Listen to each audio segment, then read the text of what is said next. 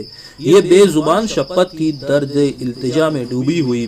If, کتنی نفس کشی ہے، کتنی جانسوزی ہے۔ غریب نے اپنے طفلانہ اشتیاق کو روکنے کے لیے کتنا ضبط کیا۔ اب جو ہے امینہ جذبات میں جو ہے بھر گئی، جذباتی ہو گئی وہ۔ ارے میرا پوتا، یہ 4 سال کا معصوم بچہ، کس قدر قربانی اس نے دی ہے۔ اور پھر جذبات میں اس نے جو ہے حامد کو بھینچ لیا۔ اس کے دل سے جو ہے وہ کیسی دعا نکلی ہوگی کہ دوسرے بچے کھلونے خرید رہے ہیں، مٹھائیاں خرید رہے ہیں، اپنے شوق پورے کر رہے ہیں، اور میرا یہ پوتا جو ہے، میرا یہ بچہ جو ہے کیا کر رہا ہے؟ اپنے تمام تر طفلانہ اشتیاق کو بالائے طاق رکھ کر، روک کر کے اس نے میرے لیے یہ دست پناہ خریدا ہے۔ اپنے دل پر جبر کر کے، اپنی خواہشات کو دبا کر کے کیا کیا ہے اس نے میرے لیے یہ دست پناہ خریدا ہے۔ جب دوسرے لڑکے کھلونے لے رہے ہوں گے، مٹھائیاں کھا رہے ہوں گے، اس کا دل کتنا لہراتا ہوگا۔ اتنا ضبط اس سے ہوا کیونکہ اپنی بوڑھی ماں کی یاد اسے وہاں بھی رہی، بھولا نہیں وہ اپنی ماں، اپنی دادی کو، اس کی تکلیف اس کو یاد رہی، اس لیے اس نے دست پناہ خریدا۔ میرا لال میری کتنی فکر رکھتا ہے، میرا یہ بیٹا، میرا یہ لاڈلا، کتنی فکر ہے اسے میری۔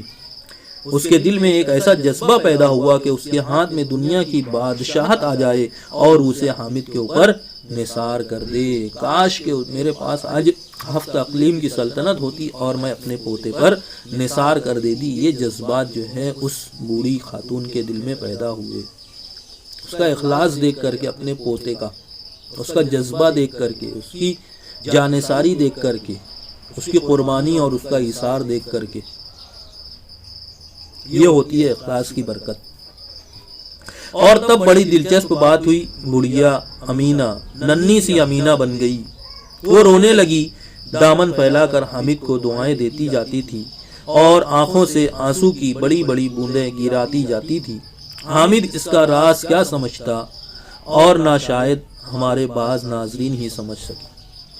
اور پھر وہ بوڑھی جو تھی، 60-70 سال کی بڑھیا جو تھی، وہ چھوٹی سی بچی بن گئی، اور پھر وہ جو ہے دامن پھیلا کر کے حامد کو دعائیں دینے لگی۔ حامد نے خریدا تھا کہ یہ جو دعائیں ملتی ہے وہ سیدھا خدا کی بارگاہ میں جاتی ہیں، خدا کی درگاہ میں جاتی ہیں، بڑوں کی اور بزرگوں کی دعائیں، اس کا مقصد جو ہے وہ پورا ہوا۔ حامد کو سمجھ میں نہیں آیا کہ میں نے اس دادی کے لیے دست پناہ خریدا ہے تو دادی کو خوش ہونا چاہیے، تو وہ کیوں رو رہی ہے؟ 4 سال کا معصوم سا بچہ ہے، اس نے دامن پھیلا دیا بڑی بی نے اور رونے لگی، آنسوؤں کے ساتھ زار و قطار رو رہی ہے، اور اپنے پوتے کو کیا کر رہی ہے؟ دعائیں دے رہی ہے۔ اور منشی پریم چند کہہ رہے ہیں کہ ہمارے بعد ناظرین کو بھی، ہمارے بعض پڑھنے والوں کو بھی، ہمارے بعض سننے والوں کو بھی سمجھ میں نہیں آیا ہوگا کہ بڑھیا کیوں رونے لگی، اس کے کام کی چیز لے کر کے آیا۔ تو یہی سمجھنے کی چیز جو ہے وہ کہانی کو افسانہ بناتی ہے۔ کیوں رو رہی ہے یہ آپ لوگ سمجھ گئے ہوں گے، جس نے تمام لیکچرز سنے ہیں ان کو سمجھ میں آ گیا ہوگا کہ یہ بڑھیا کیوں رو رہی ہے۔ اس طریقے سے یہ ایک عمدہ افسانہ منشی پریم چند کا ہے، جس میں 2 کردار ہیں اہم، حامد اور اس کی دادی، اور ضمنی کرداروں میں حامد کے دوست ہیں، منظر نگاری ہے، جذبات نگاری ہے، مکالمہ نگاری ہے، دلچسپی ہے، تمام چیزیں جو افسانے کے اجزاء اس کے اندر موجود ہیں، اور وہی اس افسانے کو ایک شاہکار افسانہ بناتے ہیں۔ یہاں پر ہمارا یہ افسانہ مکمل ہوتا ہے۔ اگلے لیکچر میں انشاءاللہ ہم لوگ جو دوسرا افسانہ ہے توبہ ٹیک سنگھ، اس پر گفتگو کریں گے۔ بہت شکریہ۔